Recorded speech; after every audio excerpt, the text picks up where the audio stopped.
So today we're going to be talking about Britten's guitar piece, Nocturnal.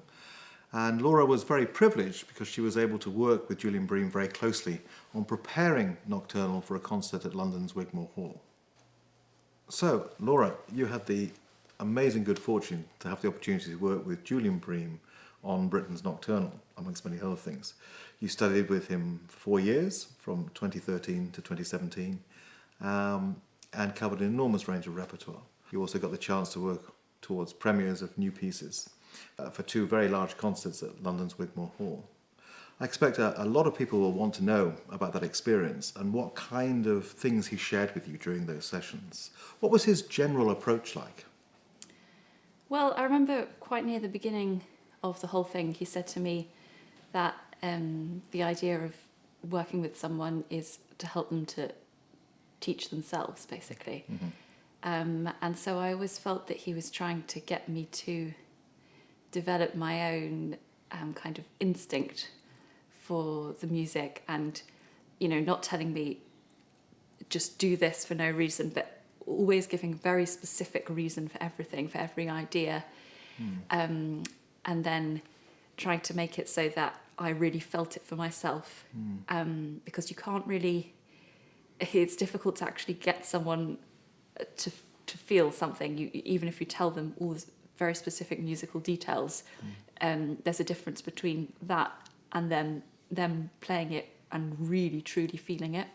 And I often felt that in my own practice, if I felt that there was something where I was losing some sense of flow, or I didn't feel completely engaged and moved and in the piece, those would always be the parts that he would seem to pick up on. So I felt like he had a sort of sixth sense for when you don't quite feel it yourself. So when you were working with Bream on Nocturnal, what was his approach to the piece? How did he sort of crack the nut? Well, a lot of the time we were really looking very generally at what Britten was trying to say and how he was trying to say it. So for everything that we would see on the score, Julian was always trying to give me a reason why everything was as it was, and any suggestion that Julian would make about interpretation was always followed by a very good reason, and often the reason would be something very beautiful, very inspiring, say a long 10-minute discussion on the importance of silence in music. And so I would actually remember the reason more than the actual thing itself that had been suggested.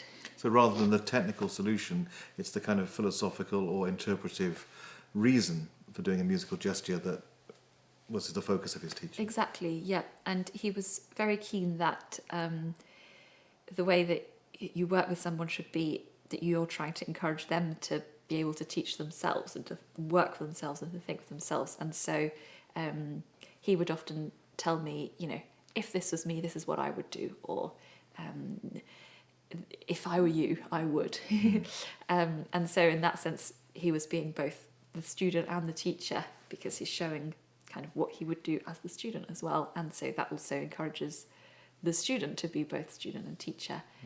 And really, I felt that he was very much encouraging me to, in a way, listen to my own musical instincts and to deepen them and better them.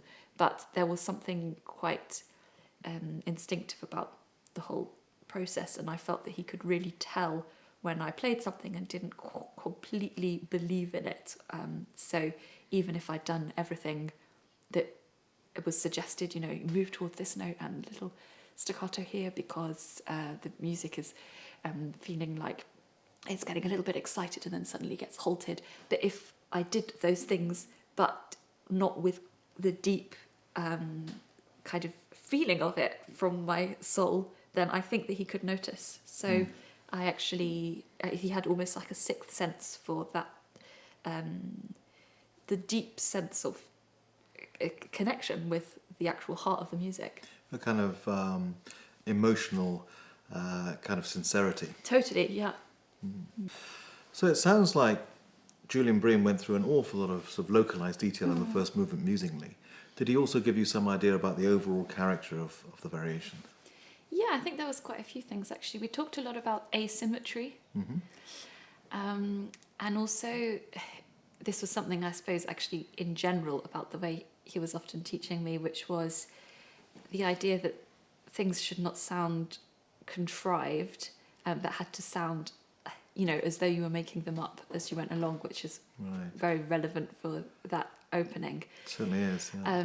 But at the same time, with all this super care to detail, so that's what's difficult, because you don't want to do things in such a way that is kind of spontaneous in a way that doesn't actually work, but it's just a slight feeling of presence, I think, and that I felt that was something that he was really good at teaching. I don't know quite how, but I've definitely felt more that through that time my playing developed more of a sense of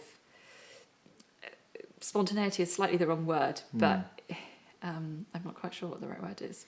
So it sounds to me like it's an approach whereby, you put in the ultimate amount of preparation and control, also to actually give yourself some options maybe, so that when you are playing it, there's a sense of spontaneity of exactly how you're going to go from one note to the next. Yes, it'll be close to what you've planned, but there's a sort of sense of actually in the moment, on the day, you might do something magical or slightly different.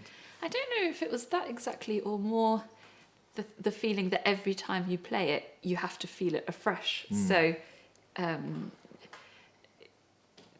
it's not that you prepare everything and then in the concert you might do it differently. It's actually that every single time you're going to be in that sensation. And I felt that he could kind of pick up on if I wasn't quite in that sensation. Right, okay.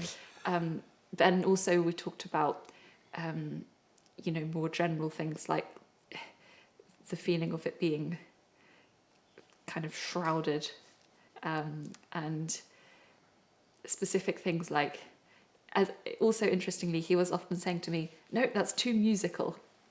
So it's also the idea of, he was talking about being one removed from the music. And almost like when you try too hard to be musical or to express something, then you can kind of overdo it. So that's also part of the subtlety, I think. This is fascinating. I'm sitting in the library, Britten's library at the Red House in Aldborough. It's a very, very special place. In a moment, I'm going to be talking to the guitarist Laura Snowden about Britten's piece Nocturnal for guitar. But first, let me tell you a couple of things about this magical space. In this room, Shostakovich visited, and Britten actually showed him sketches of Death in Venice. Britten never